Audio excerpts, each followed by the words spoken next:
فبما نقضهم ميثاقهم لعناهم وجعلنا قلوبهم قاسية يحرفون الكلم عن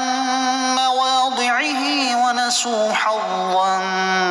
مما ذكروا به ولا تزال تطلع على خائنة منهم إلا قليلا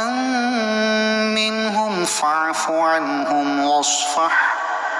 إن الله يحب المحسنين۔ تو ان کے عہد توڑنے کی وجہ سے ہم نے ان پر لعنت کی اور ان کے دل سخت کر دیے۔ وہ اللہ کی باتوں کو ان کے مقامات سے بدل دیتے ہیں اور انہوں نے ان نصیحتوں کا بڑا حصہ بھلا دیا جو انہیں کی گئی تھیں، اور تم ان میں سے چند ایک کے علاوہ سب کی کسی نہ کسی خیانت پر مطلع ہوتے رہو گے، تو انہیں معاف کر دو اور ان سے درگزر کرو، بے شک اللہ احسان کرنے والوں سے محبت فرماتا ہے۔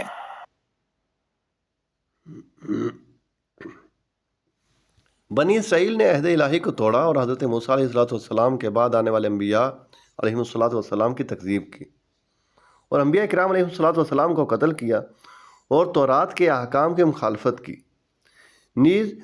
ان آیات کو بدل دیا جن میں سرکار دو عالم صلی اللہ تعالی علیہ وآلہ وسلم کی نعت و صفت کا بیان تھا جو تورات میں بیان کی گئی ہیں،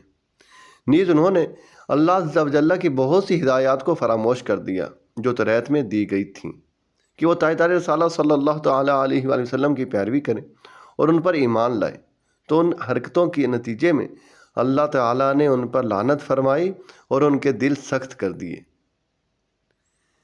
اس سے معلوم ہوا کہ بدعمالیوں کی وجہ سے بھی دل سخت ہو جاتے ہیں۔ حضرت یحییٰ بن معاذ رحمۃ اللہ تعالیٰ علیہ فرماتے ہیں، آنسو دلوں کی سختی کی وجہ سے خشک ہوتے ہیں،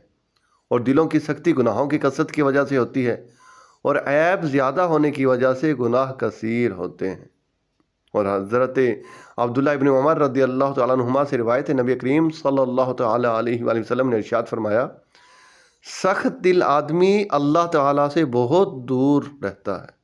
اللہ تعالیٰ ہمیں دل کی سختی سے محفوظ فرمائے، آمین۔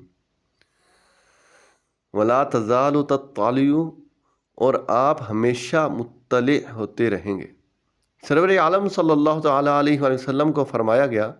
کہ آپ صلی اللہ تعالی علیہ وآلہ وسلم ہمیشہ